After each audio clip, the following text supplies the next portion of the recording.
Your Honor, wala po akong nahawakang ganyang klase ng ID po.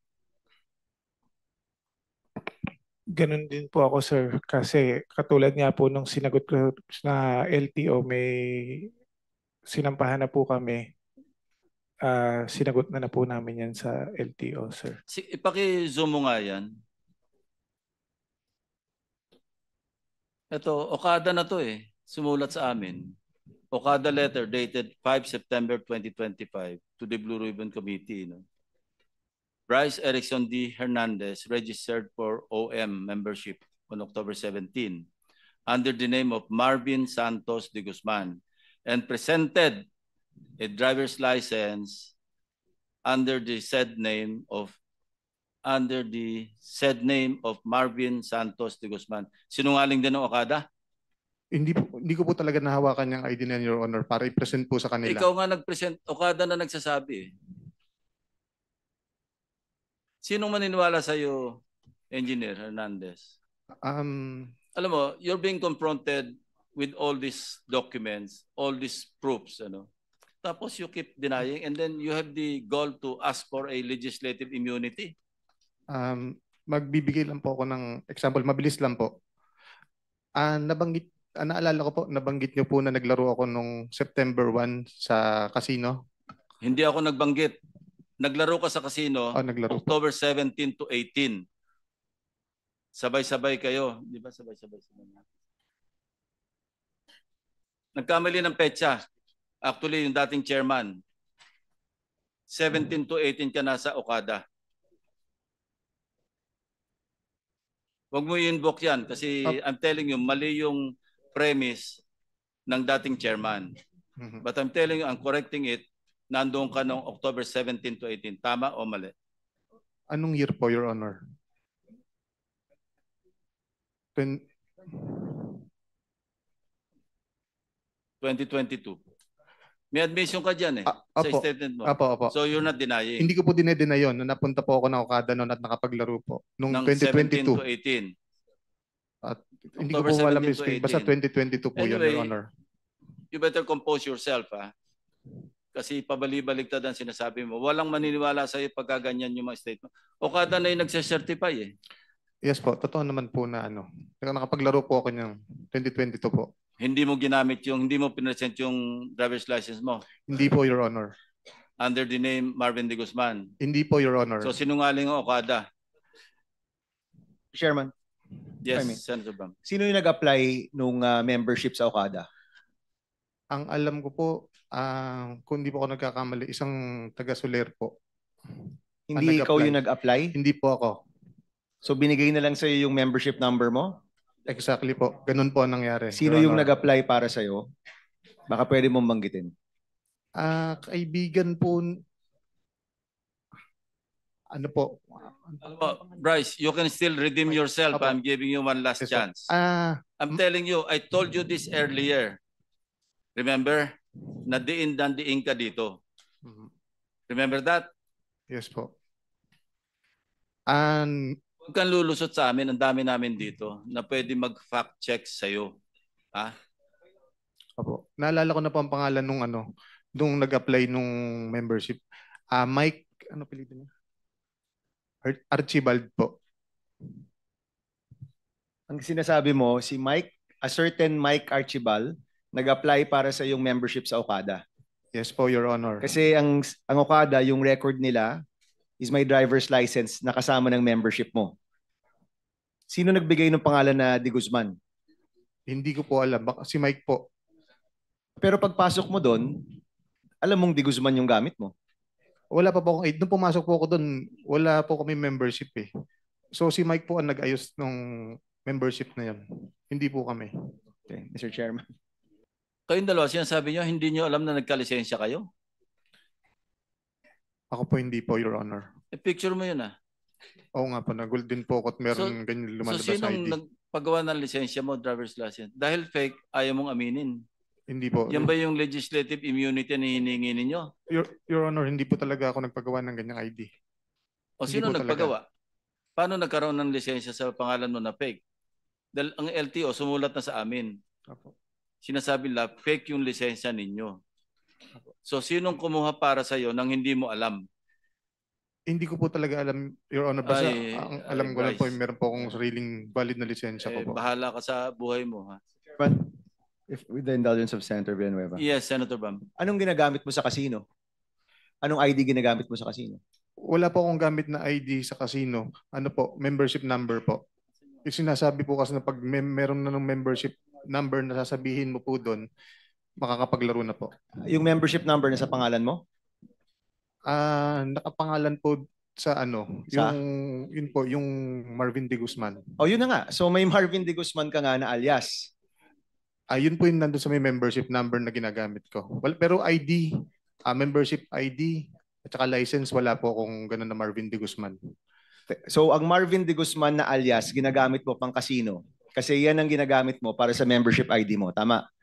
Wala po akong membership ID, Your Honor. Yung membership number, Yes, nakapangalan membership kay number. Marvin De Guzman Sa pagkakaalam ko po. na ginagamit mo. Opo, Your So Honor. may alias ka na Marvin De Guzman.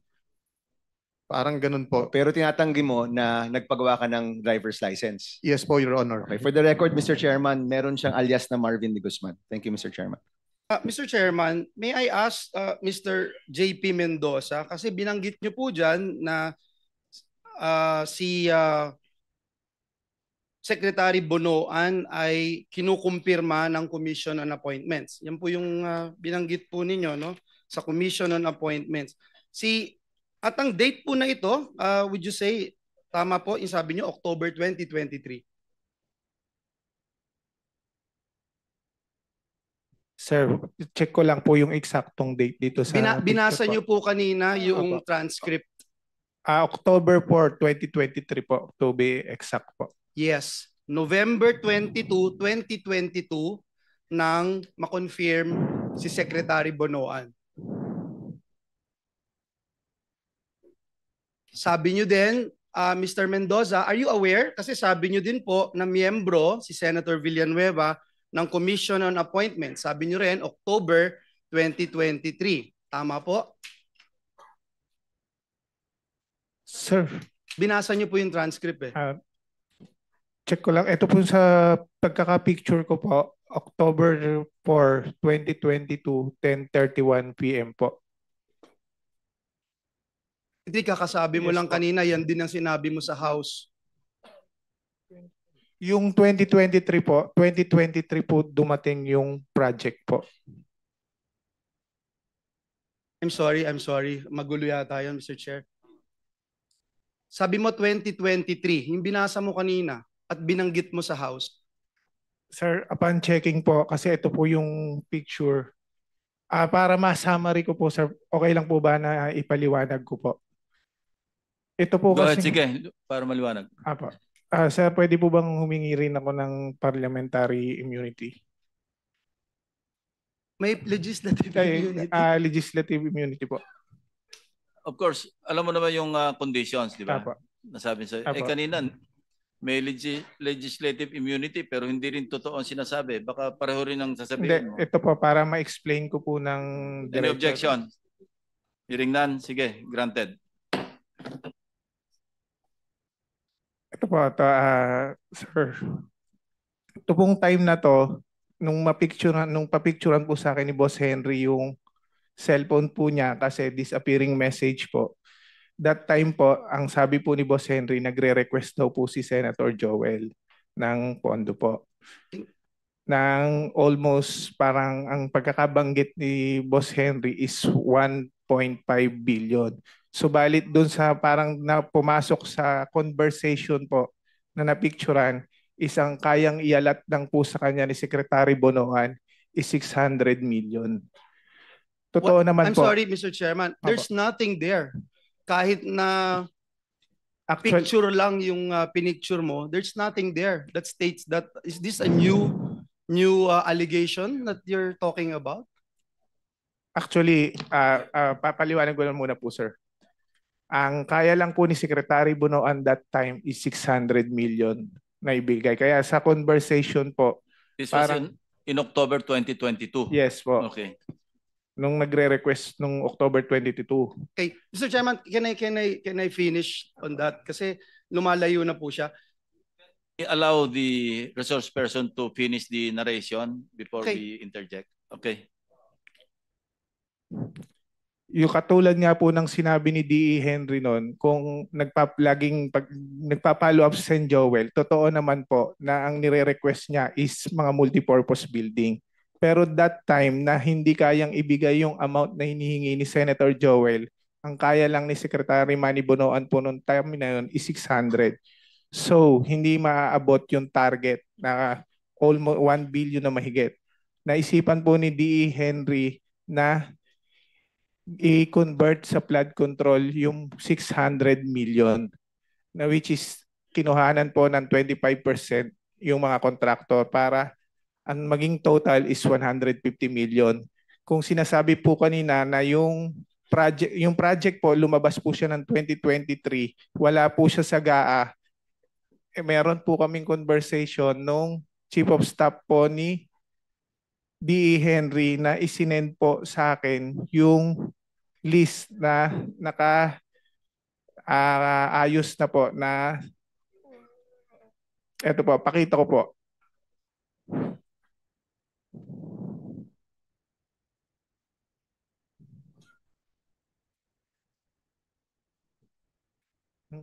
Check natin.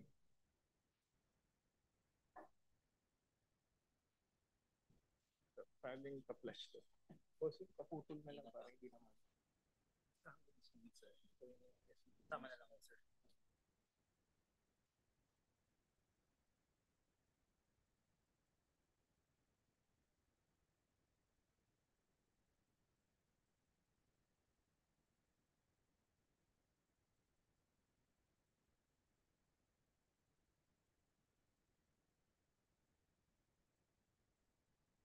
Mr. Chairman.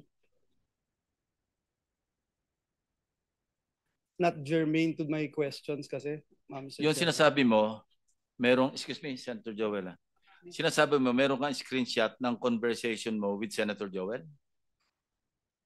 Pinapicturan po sa akin Sino ang kausap ni Senator Joel? si D.E. Henry po. Chairman, hindi po screenshot. Ang screenshot, it has to be your phone. So, Well, screenshot or photo taken from a screenshot, pareho lang Hindi yun. po photo, pinapicturan po niya sa akin yung cellphone niya. Yung cellphone. Kasi disappearing message po siya. Okay, sige. Nasaan yun?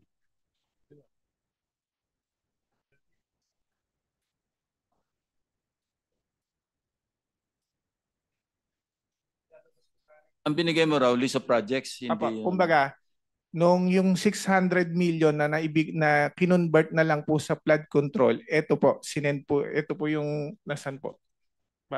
Now, how can you prove na si Senator Joel at saka si Engineer Alcantara yung nag-uusap doon sa, yung nando sa thread? Nung nasa Congress po, tinanong din po siya sa House kung kinukumpirma po niya na nag-uusap sila. Kinonfirm naman po ni DE. Are you confirming?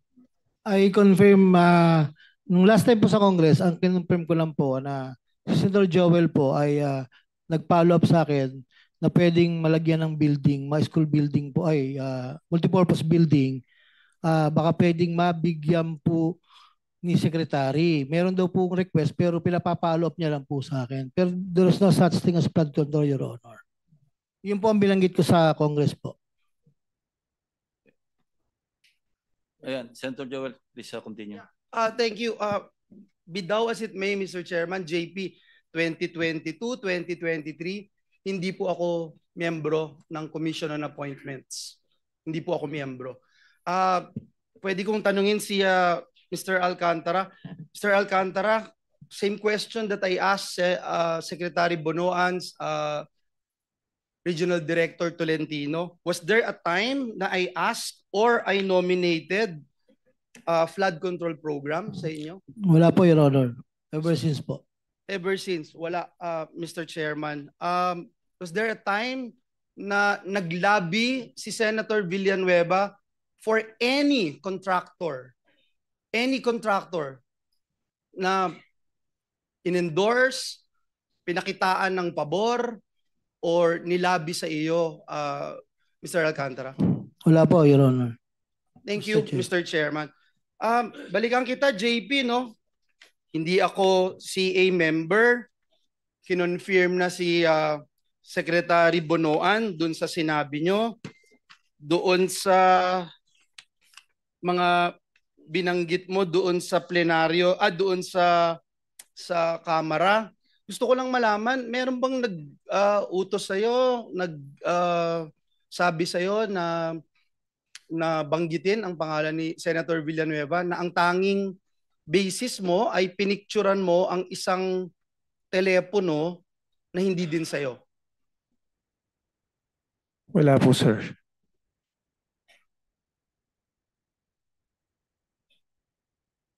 Puntahan ko si Bryce, Mr. Chairman. Engineer Bryce, nagpunta ka rin sa Kamara de Representantes at doon marami kang sinabi, may mga picture, kagaya nung sinasabi ni JP na pinicturan niya yung isang telepono at di umano ito ay conversation ni Joel Villanueva at isang Henry Alcantara. At nakakalungkot man na kahit ito'y isang picture lang from a different phone, parang tinanggap na gospel truth doon sa camera, no? May ipapakita rin akong picture sa iyo, Bryce. Pakitignan itong picture na to. Pakilakihan.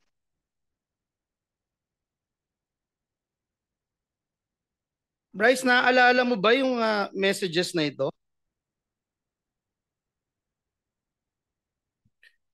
Your Honor, ngayon ko lang po nakita yan. Wala po ako nababasang ganyang messages po. Numero mo ba yan na nakikita sa telepono? Numero mo ba yan? Numero ba ng congressman yan? Wala pong nakalagay na numero, Your Honor. So pareho pala dun sa binanggit ni JP, wala ring numero. Naaalala mo yung message na yan? Ako hindi po. Kasi may Ngayon ko lang- nakapagsabi sa akin, ikaw daw ito. Paano ko ipagpilitan kung ikaw din yan?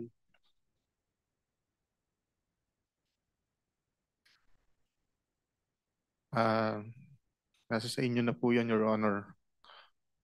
Pero hindi ikaw yan. Hindi po. Babasahin ko lang, Mr. Chairman, nakalagay dito, Congressman, Bryce, idiin mo si Sen. Joel dito. Bryce sumagot, basta kayo na bahala sa akin, batchmate. Huwag nyo lang akong ibalik sa Senado, sa Senate. Mr. Chairman, if we rely on pictures, anyone can claim anything. And let me show how easy it is to fake this one, Mr. Chairman.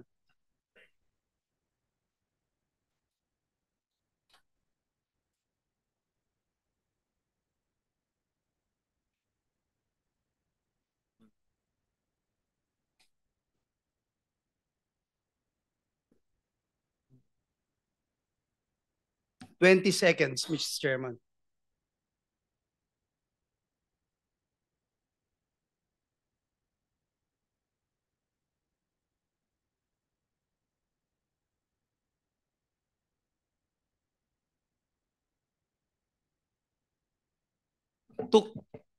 Took me 20 seconds, Mr. Chairman, to do that. Mr. Chairman, maaaring sabihin yung cellphone na nagpicture at ang metadata ng picture na ito ay para sabihin kinuhanan talaga noong October 2023. Kanina si Mr. JP nagsasabi baka 2022. Pakita din po natin kung paanong mag-alter sa metadata of an image.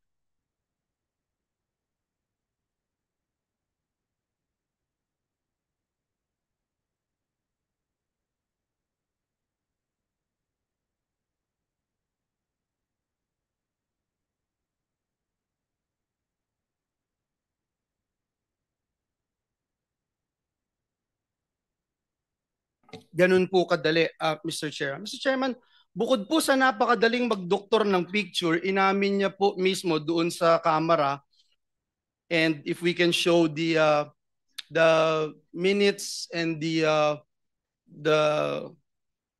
transcript of the hearing, inamin po ni Engineer Bryce na wala siyang personal knowledge sa mga mensaheng ito. Can you confirm, Engineer Bryce, itong binanggit nyo na Your Honor regarding sa mga text messages po, wala po. Kasi you're being asked to prove your allegations na may pruweba or usapan tayo o at least make sure for fairness sake, sabi niya Rep. Adyong. Would you confirm na ito po yung naging sagot nyo, sir?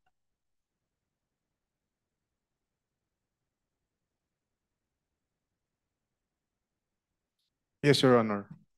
So ibig sabihin, hearsay, Mr. Chairman, daig pa po nito yung chismis. Nakakalungkot dahil yung chismis trying to destroy me, my name, our family, our loved ones. May mga anak din ako, Engineer Bryce. At higit sa lahat yung simbahan na aking nire-represent na milyong-milyong tao ang nire-respeto yung aking pananampalataya. Mr. Chairman, tandaan din po natin na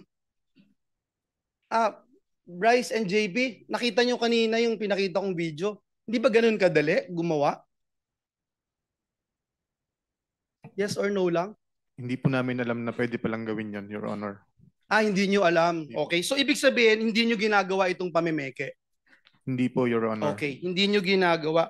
Mr. Chairman, dun po sa mga isiniwalat nyo, Mr. Chairman, dito sa Senado, ang dami pong kasinungalingan at pamimeke. No? Pakita lang natin yung history ng pamimeke ng public documents nitong dalawang ito, Mr. Chairman. Nameke din po sila ng driver's license para lamang makapaglaro sa casino. Kahit alam nating lahat na krimen ito, ngayon pa po ba sila matatakot, Mr. Chairman, kung ikalulusot po nila ito? So, ito po ba, hindi nyo rin po aaminin na kayong behind dito sa pamimeke ng lisensya na ito, Bryce and JP? Your Honor, wala po akong nahawakang ganyang klase ng ID po. Ganun din po ako, sir. Kasi katulad nga po nung sinagot ko na LTO, may sinampahan na po kami. Sinagot na po namin yan sa LTO, sir. Sige po. Taong bayan na po ang huhusga kung may kakayahan kayo o wala. Miyembro kayo nitong BGC Boys na pinangalanan ni Senator Lacson na nagpatalo ng 950 million yung lisensya. Ito, may lisensya po. Yung LTO po, it's already in the LTO.